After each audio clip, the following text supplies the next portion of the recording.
BJP और फिर राजनीतिक यात्राओं का क्या कुछ रिश्ता अभी तक रहा है? ये एक सवाल इसलिए भी क्योंकि 2024 का चुनाव और राहुल गांधी जिस तरीके से यात्रा निकाल रहे थे, इसका मिला जुला एक असर कहीं ना कहीं कांग्रेस पार्टी पर नजर तो आया है। तो क्या ये रणनीति भी बीजेपी की इसके पीछे है, यात्राओं के पीछे? इसमें दो महत्वपूर्ण सवाल आपने पूछे हैं। एक है बीजेपी और यात्राओं का इतिहास, दूसरा है राहुल गांधी। बीजेपी और यात्राओं का इतिहास किसी से नहीं छुपा, और खास तौर पे अगर भारतीय जनता पार्टी के उन कार्यकर्ताओं से बात करें तो एल के आडवाणी को याद करना जरूरी हो जाता है। 1990 राम मंदिर को लेकर, राम मंदिर के निर्माण को लेकर, हिंदूवादी सोच को बढ़ावे को लेकर, पार्टी से जोड़ने को लेकर 1990 में ये यात्रा गुजरात से शुरू हुई थी, सोमनाथ से, और फिर अयोध्या तक आई थी। वो एक आंदोलन के रूप में देखा गया था, वो एक यात्रा के रूप में थी, और उससे काफी हिंदू विचारधारा वाले लोग भारतीय जनता पार्टी से जुड़े। और उसी के बाद जैसा आपने आंकड़ा बताया कि 91 और तमाम चीजें हुई, उसके बाद जब पार्टी में 120 सांसद आए, यानी कि अगर एक सीधी लाइन में बात करें तो यात्रा का सबसे बड़ा एग्जाम्पल रथ यात्रा जो एल के आडवाणी ने सोमनाथ से लेकर अयोध्या तक निकाली, उसमें बहुत कुछ बदला जो आपने आंकड़ों में बताया। लेकिन यात्राओं का इतिहास बहुत है कि उसके बाद से लगातार यात्राएं निकलती गईं और आज परिवर्तन यात्राएं निकलती जा रही हैं। लेकिन भारतीय जनता पार्टी ने 2 सांसद से लेकर जो 303 का सफर तय किया, या आज की तारीख में 18 करोड़ जो लोग उनके सदस्य हैं, स्थायी सदस्य हैं पार्टी के, यही सच्चाई है यात्रा की कि यात्रा से भारतीय जनता पार्टी 2 सांसद से 303 तक के सफर पर पहुंची है। अब दूसरा सवाल है राहुल गांधी।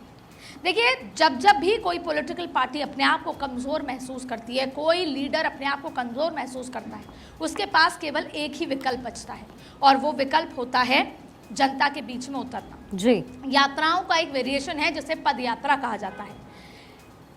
साउथ में भी काफ़ी यंग लीडर्स ने पूरे प्रदेश में पद यात्राएं निकाली और उससे उनको बहुत फायदा निकला। आपको बता दें कि वसुंधरा राजे खुद पद यात्रा प्लान कर रही थी इस चुनाव में, लेकिन फिर चीजें बदल गईं। खुद चाहती थी कि वो राजस्थान में पदयात्राएं करें, मंदिर टू मंदिर जाएं और लोगों से मिलें। लेकिन अब राहुल गांधी का क्योंकि हम जिक्र कर रहे हैं, राहुल गांधी की क्या इमेज थी और आज क्या है, ये इस भारत जोड़ो यात्रा की वजह से है।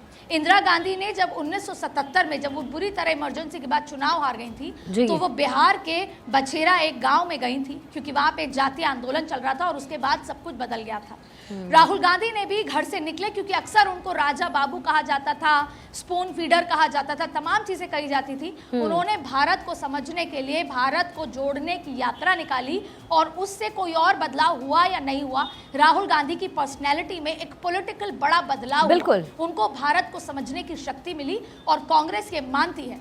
तो ऐसे में यात्राओं का योगदान, और अगर भाजपा की बात करें तो देश की राजनीति को भगवा ही यात्रा ने किया, और जो कि सबसे बड़ा इतिहास है, 1990 की राम मंदिर वाली यात्रा ने देश की राजनीति को भगवा किया था। उसी उम्मीद के साथ राहुल गांधी भारत जोड़ो यात्रा में निकले, जिससे कि वो कोई परिवर्तन कर। बिल्कुल, और देखिए राहुल गांधी कहीं ना कहीं वो लेगेसी को भी फॉलो कर रहे हैं, क्योंकि ये तो देखी गई बात है ना अदिति, कि आपने खुद कहा कि इंदिरा गांधी ने जब यात्रा निकाली उसका फायदा उनको पहुंचा। लालकृष्ण आडवाणी जी, उन्होंने जब रथ यात्रा निकाली तो उसका फायदा हुआ। लेकिन क्या बीजेपी इस पॉलिटिक्स को थोड़ा डिफरेंटली करना चाहती है, क्योंकि it is all about Modi? BJP की रथ यात्रा कैसे प्रधानमंत्री मोदी के रोड शो में बदली है? क्योंकि हमने यही देखा है कि रथ यात्रा जो एल के आडवाणी जिनका आपने भी जिक्र किया, उसके बाद प्रधानमंत्री मोदी होते हैं तो रोड शो होता है। देखिए, वो तो कभी नहीं भूला जा सकता जो 1990 में सोमनाथ से लेकर जो अयोध्या तक हुआ था। लेकिन क्योंकि प्रधानमंत्री मोदी के लिए, या अमित शाह मोदी की बीजेपी को बीजेपी 2.0 कहा जाता है, जो भी चीज़ होती है वो हाईटेक तरीके से होती है, अलग तरीके से होती है, अलग इवेंट और एनर्जी के साथ होती है, अलग रणनीति के साथ होती है, तो उसका सबसे, और ये मेहनत की बात है, ये कोई आसान चीज़ नहीं है। भारतीय जनता पार्टी ने यात्राओं को भी 2.0 किया, यात्राओं का भी एक नया स्वरूप पैदा किया जिसे रोड शो कहा जाता है, और आज उसी रोड शो के लिए पूरा का पूरा देश सड़क पर आ जाता है।